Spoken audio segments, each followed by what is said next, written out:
Ever wondered why we put off important stuff until the last minute? Well, you are not alone. Let's break down why we procrastinate and how to beat it. Procrastination, something we all struggle with. You know you have got work to do.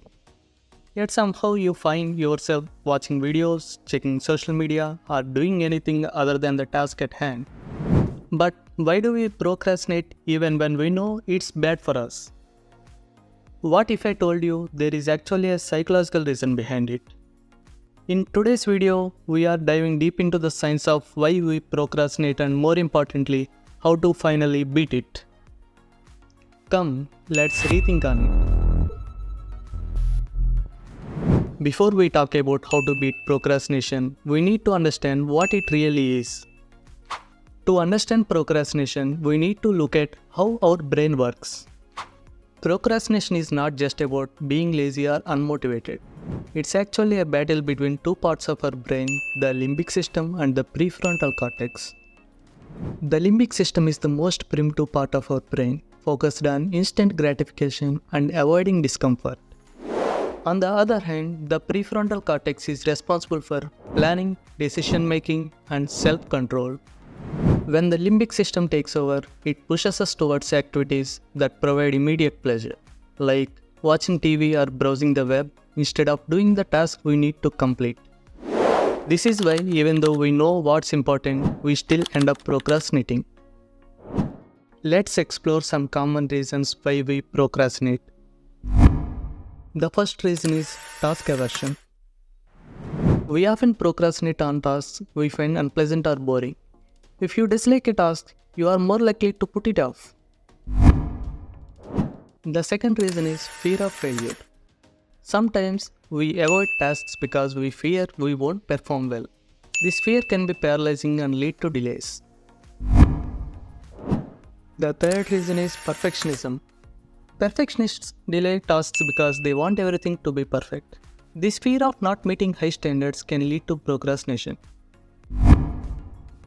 The fourth reason is lack of motivation. When we are not motivated, it's hard to get started. We need to find ways to spark our interest and commitment. Procrastination often follows a predictable cycle.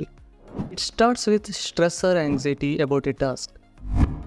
Instead of dealing with that stress, we avoid the task, which temporarily makes us feel better. But then, as the deadline approaches, the stress returns, often even stronger. We might rush to complete the task at the last minute, which leads to lower quality work and a feeling of guilt or shame. This guilt makes us more stressed and the cycle begins again. It is a temporary way of coping with stress, anxiety or boredom associated with the task. But as you have probably experienced, this temporary relief comes with a cost. More stress, missed deadlines and often regret.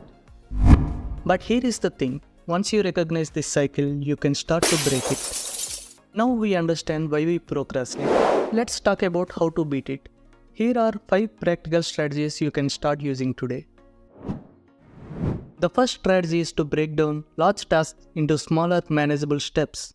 When a task feels overwhelming, it's easy to avoid it.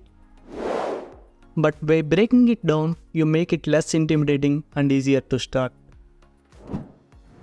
The next one is use the 2-minute rule. If a task will take less than 2 minutes, do it immediately. This keeps small tasks from piling up and becoming a burden. Next, try the Pomodoro technique. This method involves working for 25 minutes, then taking a 5-minute break.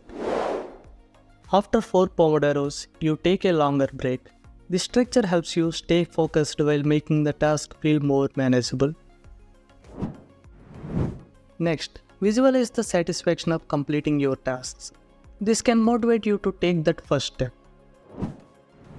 Finally, reward yourself for making progress. Our brain responds well to rewards, so even a small treat can help reinforce positive behavior.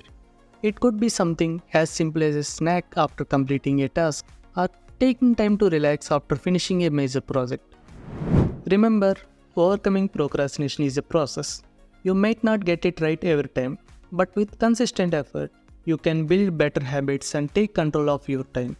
If you found this video helpful, make sure to hit the like button and subscribe for more content. And let me know in the comments what's your biggest procrastination trigger and how do you plan to tackle it.